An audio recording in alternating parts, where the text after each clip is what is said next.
भिवानी में जिला शिक्षा विभाग के द्वारा जो अधिकार और कानून के बारे में जानकारी देने के लिए यहाँ पर जो कार्यक्रम आयोजित किया गया, शिक्षा विभाग द्वारा आयोजित लीगल इस कार्यक्रम में जो करीब 300 से अधिक के बच्चों ने जो यहाँ पर शिरकत की है और किसी ने नुक्कड़ नाटक किया तो किसी ने संबोधन किया तो किसी ने ड्राइंग कंपटीशन में भाग लिया तो किसी ने नुक्कड़ नाटक व प्लांटेशन सहित अनेक कार्यक्रमों में जो हिस्सा लेकर किसी ने कानून के बारे में जानकारी दी तो किसी ने जो पर्यावरण के बारे में तो किसी ने जो कुप्रथाएं और ये बुराइयां जन्म ले रही हैं उन पर अंकुश लगाने के प्रति यहाँ अपने अपने जो नुक्कड़ नाटक व अपने अलग अलग विधाओं के माध्यम से जानकारी दी कि समाज में क्या हो रहा है और क्या घट रहा है, किस प्रकार से उसके ऊपर रोकथाम की जाए, किस प्रकार से उस पर अंकुश लगाया जाए।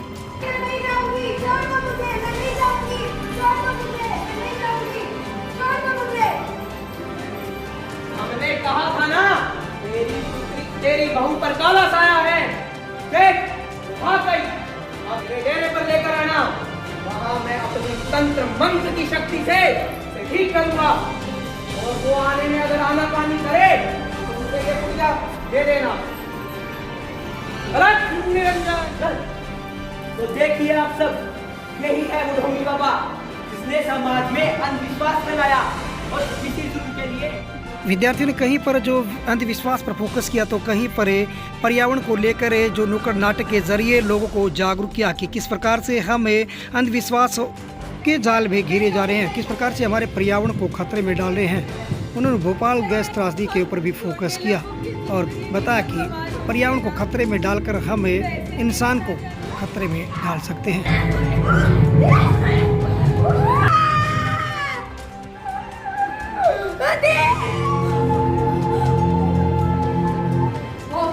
से निकली जहरीली गैस के कारण 16,000 से अधिक लोग मौत की नींद सो गए।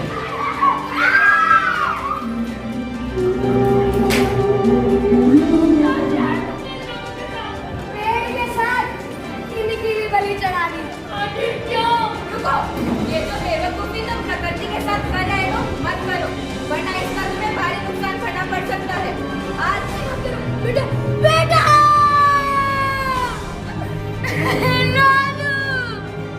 तुम्हारा बेटा है, लेकिन इसकी माँ तो इसे आपने दूसरे से बचाने के लिए छोड़ के गई थी, लेकिन अब तो ये भी मर गया। क्यों?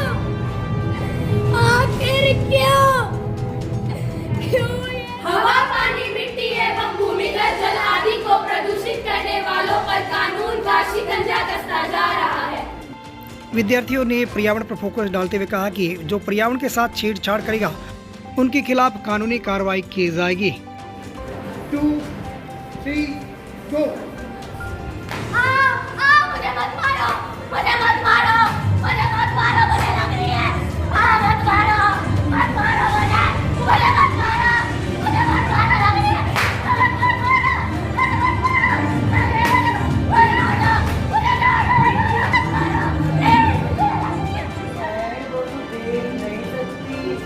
वो तो सिर्फ मैं ही देख सकती हूँ। मेरा मतलब अभी आपके हमारा करेक्टर देगा। हमारा बात एक गोली से चिड़िया पकड़ के जरूर लाएगा और सोने में हमारी धरती पत्थर और हम तेरा नाम और निशान मिटा देंगे। बेटा चला दे इसे।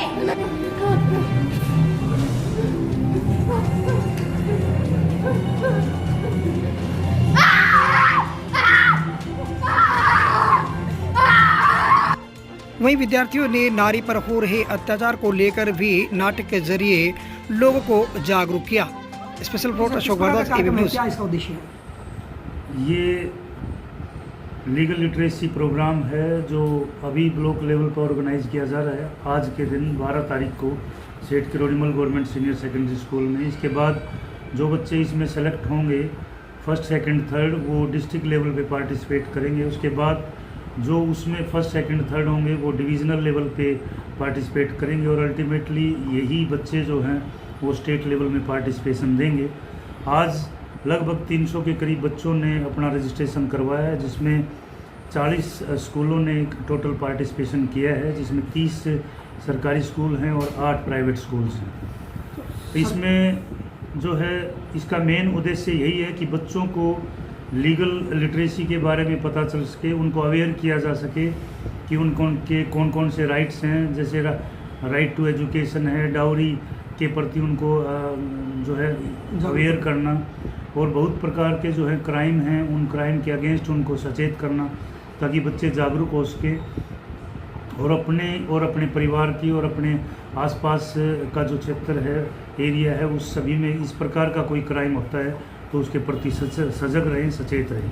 बिल्कुल, इस प्रकार के अधिकारों के बारे में जानकारी दी है, जो कानून है उसके बारे में बताया गया है, एनवायरनमेंट है उसके बारे में बताया गया है, दहेज प्रथा है, कन्या भ्रूण हत्या जैसी इन विषयों के ऊपर बच्चों ने नाटक किया। तो क्या कहना चाहिए, क्या मैसेज आएगा इससे? ये सभी बच्चे जो हैं, इसमें 10 टॉपिक दिए गए हैं जिसके ऊपर बच्चों को पार्टिसिपेट करना है, जिसमें ऐसे राइटिंग है, स्पीच है, डिक्लेमेशन कॉन्टेस्ट है, पीपीटी जो है इस पर बनाई गई हैं बच्चों के द्वारा, on the spot painting competition है वो बच्चे करेंगे। तो टॉपिक जो हैं इस प्रकार की अवेयरनेस के लगभग 18 टॉपिक्स हैं जिनके ऊपर बच्चे अपने अपने विचार व्यक्त करेंगे। डिबेट में जो है इसके प्रोज एंड कॉन्स, इसके पक्ष में और विपक्ष में दोनों तरह के विचारों को साझा करेंगे। और ये एक कंपटीशन है, इसका उद्देश्य यही है कि सभी बच्चे जागरूक हो सकें और किसी भी प्रकार के प्रलोभन में, किसी भी प्रकार की जो है परेशानी उनको ना हो, वो लीगली अवेयर हों। और बिल्कुल, इस प्रकार की जागरूकता से लोगों के अंदर भी अवेयरनेस आती है। इसमें कोई शक नहीं कि एक बच्चा किसी घर से पार्टिसिपेट करता है तो अपने पूरे परिवार को भी अलर्ट रखेगा, अपने जो भी आसपास का उसका एरिया है जहाँ पर भी वो संपर्क में रहेगा तो वो लीगली अवेयर होगा, तो दूसरों को निसंदेह अवेयर कर पाएगा। खंड स्तरीय लीगल लिटरेसी प्रोग्राम है जिसके अंदर सरकारी और अर्ध सरकारी और प्राइवेट सभी स्कूलों के लगभग 300 के आसपास विद्यार्थियों ने इसे भाग किया। इसमें अलग अलग 10 इवेंट हैं, जैसे एस्से राइटिंग है, पोइम है, स्लोगन राइटिंग है, पीपीटी है, इसके अलावा स्किट का प्रोग्राम है। इस प्रकार से अलग अलग 10 कार्यक्रम हैं और इस कार्यक्रम में जो बच्चे भाग ले रहे हैं, इसके बाद डिस्ट्रिक्ट लेवल का हमारा कार्यक्रम होगा। डिस्ट्रिक्ट लेवल में जो टीमें फर्स्ट आएंगी वो कमिश्नरी लेवल पे होगा और उसके बाद स्टेट और नेशनल लेवल तक ये कार्यक्रम हमारा शिक्षा विभाग और जो दूसरा कोर्ट का जो होता है LLM का, उनके मिलकर के ये कार्यक्रम किया जाता है। क्या उद्देश्य इसका? बच्चों को अंदर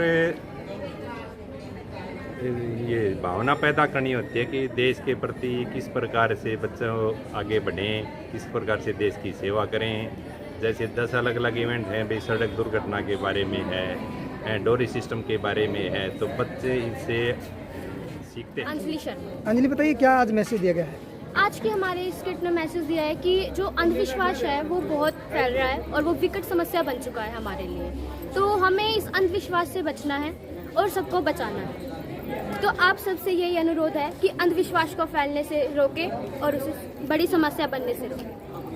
इसमें दिखाया गया है कि एक तांत्रिक है वो कैसे अपने अंधविश्वास को फैला रहा है, एक कैसे सासू माँ अपनी बहू पे गलत शक कर रही है और एक तांत्रिक के पास लेके जा रही है। तो ये चीज आजकल देश में बहुत बढ़ रही है, तो इसे रोकना है। चेतन, बताइए क्या कुछ मैसेज देना चाहा अपने नाटक के माध्यम से? हमने इस नाटक के माध्यम से यह मैसेज देना चाहा है कि आज के दौर में लोग अभी भी बेटा बेटी में भेदभाव कर रहे हैं। आज भी लोगों की ये अवधारणाएं हैं कि अगर उनके बेटा होगा तो ही उसके वंश को आगे चलाएगा, आगे बुढ़ापे में बेटा ही अपने माँ बाप का सहारा बनेगा, परंतु ऐसा कुछ नहीं है। आज हमारी देश की लड़कियां इतनी सशक्त हैं कि वो क्या और आज के समय आजकल लोग कई बाबाओं के झमेलों में पड़ जाते हैं। आज कल ये इन बाबाओं के पास वैसे कोई सिद्धियां नहीं होती, ये भक्तों को लूटते हैं और ये तरह तरह की इनके बारे में अफवाहें फैलाते हैं।